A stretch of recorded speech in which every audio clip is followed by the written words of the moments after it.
Welcome to this podcast for Brighton School of Business and Management students studying for the HND Level 5 courses. In your responses to this assignment, you are not expected to demonstrate expertise and in-depth knowledge of the English legal system, but you are expected to show that you are aware of and can discuss in broad terms the way the system operates and the role of its key components.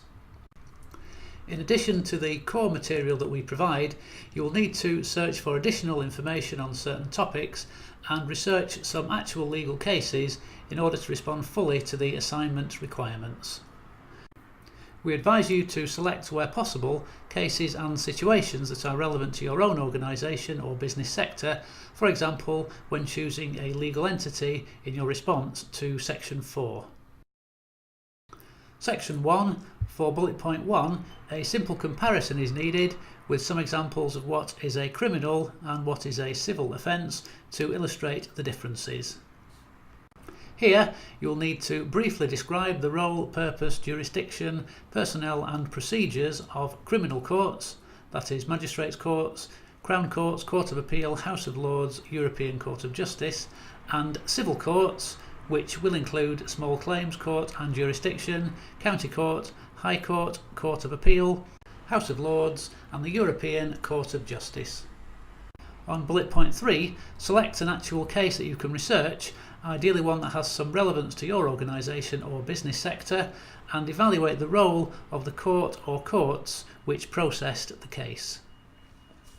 The last bullet point is about alternative dispute resolution. You will need to discuss its meaning, how it attempts to bring about conciliation, mediation and arbitration processes used, and the advantages and disadvantages of the ADR approach. Section 2. You will need to describe and explain the purpose of, sources of legal advice, the duty solicitor scheme, and funding sources. Bullet point 2. In the UK recently there have been a number of significant changes to the funding of legal advice and legal defence, including a major change in what is known as legal aid. And finally, just as asked, describe and evaluate the roles described. Section 3. First of all, briefly describe how these operate and their advantages and disadvantages, including judicial precedent, statute, delegated legislation, rules of statutory interpretation and European law. Here, select an actual case that you can research, ideally one that has some relevance to your organisation or business sector, and identify and describe the sources of the law which led to the case being brought to court and on which it was judged. On the last bullet point, you need to discuss how court interpretations are made, for example, interpretations surrounding words, phrases or terms, or how a piece of legislation should be applied, and then in the light of this, discuss how decisions are made. You will need to refer to common law, statute, European law, and international law.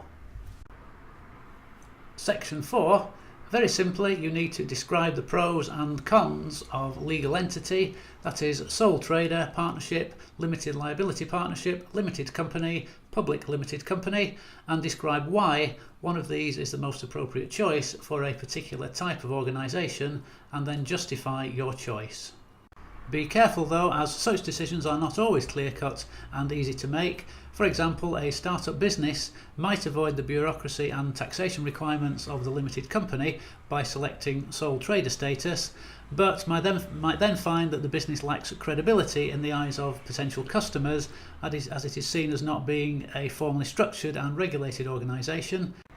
By comparison, an individual offering customised consultancy services who decides on limited company on the grounds of legal status and personal protection might find that potential customers are discouraged by what appears to be a consultancy company rather than an individual expert offering their services.